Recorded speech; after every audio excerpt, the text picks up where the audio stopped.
Bonjour à tous. Regardez comme la mer est belle. Eh mais c'est quoi ça? Et oui, le plastique est très présent dans nos océans. Et oui, effectivement, il n'est pas rare de voir des déchets dans et sur la mer. Mais est-ce que vous vous êtes déjà demandé ce que causent ces déchets? Suivez-moi, je vais vous montrer.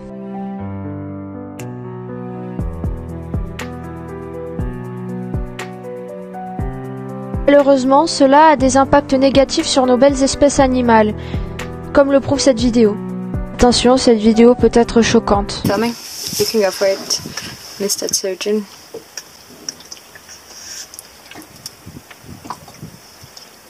She's going to be so happy. A big booger. Oh, careful. No, ese es un poco ahora. Oh man. Show me. Cette vidéo a provoqué l'effroi de beaucoup d'utilisateurs d'internet et a fait prendre des décisions radicales au fast-food. Supprimer les pailles en plastique par des pailles en papier ou en carton. Malheureusement, les impacts sont encore bien trop grands pour nos belles espèces marines. Voilà un poisson pêché en mer. On peut voir qu'il a mangé des microparticules de plastique. C'est appelé larme de sirène.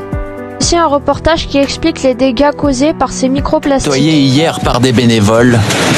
Impossible de les rater ce matin à Ploumauguère dans le Finistère. On les voit avec le flux et le reflux, ils ont dû rester sur tout le long là.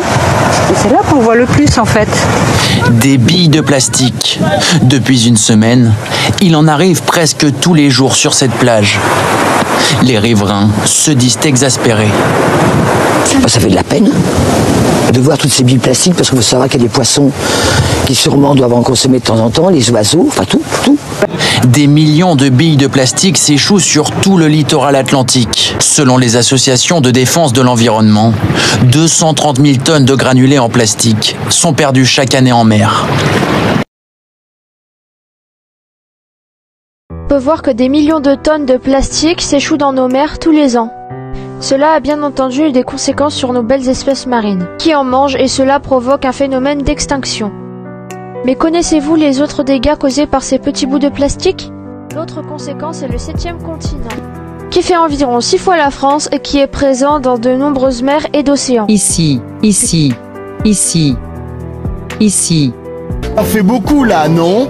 Je m'en fiche, ça impacte pas ni ma vie, ni ma santé. Si quand tu manges un poisson ou un crustacé ou un oiseau, tu manges du plastique. Car eux aussi ont mangé du plastique dans la mer. Ah! Et oui, effectivement, nous mangeons du plastique au quotidien, car nos espèces marines en mangent aussi. Mais depuis tout à l'heure, nous parlons des déchets dans la mer et leurs conséquences. Mais combien de temps reste-t-il là-dedans?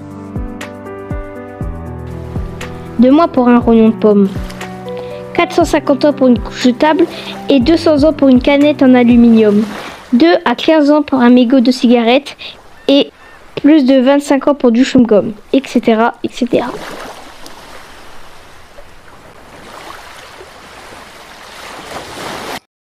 Effectivement, la pollution marine impacte nos mers, nos océans, nos fleuves, nos rivières, etc., etc. Mais pas que. Elle impacte aussi de nombreuses espèces vivantes, comme les phoques, les étoiles de mer, les algues, etc. Maintenant, la prochaine fois que vous irez vous baigner à la plage, regardez sous l'eau et regardez à quel point ça peut endommager tout ça. Pour conserver ces magnifiques paysages que sont nos mers et nos océans, nous vous proposons un petit défi. Très facile, mais où il faut y mettre du sien.